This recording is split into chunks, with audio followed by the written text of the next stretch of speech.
प्राचीन भारत का इतिहास शक्तिशाली राजवंशों द्वारा आकार दिया गया है और सबसे पहले महान शासक परिवारों में से एक हर्यंका राजवंश था। इसने उत्तर भारत में मगध के प्रभुत्व की नींव रखी। आइए उन राजाओं के बारे में जानें जिन्होंने इस युग को आकार दिया। मगध के पहले महान शासक बिंबिसार 544 ईसा पूर्व में सिंहासन पर बैठे। एक कुशल प्रशासक और चतुर कूटनीतिज्ञ, उन्होंने रणनीतिक गठबंधनों और विजयों के माध्यम से मगध का विस्तार किया। उन्होंने कोसल, वैशाली और मद्र की राजकुमारियों से विवाह करके अपने साम्राज्य को मजबूत किया, जिससे सैन्य और राजनीतिक वर्चस्व दोनों सुनिश्चित हुए। बिंबिसार ने अंग, वर्तमान बिहार और बंगाल पर भी कब्जा किया, व्यापार मार्गों को सुरक्षित किया और अपने राज्य का विस्तार किया। उनके शासनकाल में मगध राजनीति, अर्थव्यवस्था और बौद्ध धर्म के केंद्र के रूप में विकसित हुआ।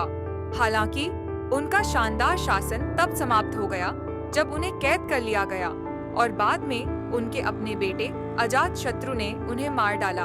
अपने पिता को अपदस्थ करने वाले अजातशत्रु मगध के सबसे महत्वाकांक्षी राजाओं में से एक बन गए। उनके शासनकाल में युद्ध और विस्तार हुए।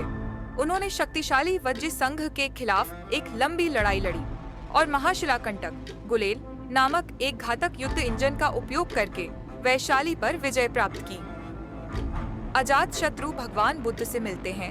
एक क्रूर योद्धा होने के बावजूद अजातशत्रु बौद्ध धर्म और जैन धर्म के संरक्षण के लिए भी जाने जाते हैं।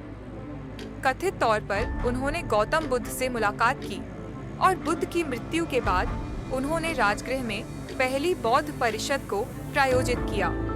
अजातशत्रु के बाद उनके बेटे उदयन ने राजगद्दी संभाली, जिन्हें पाटलिपुत्र, आधुनिक पटना शहर की स्थापना के लिए जाना जाता है।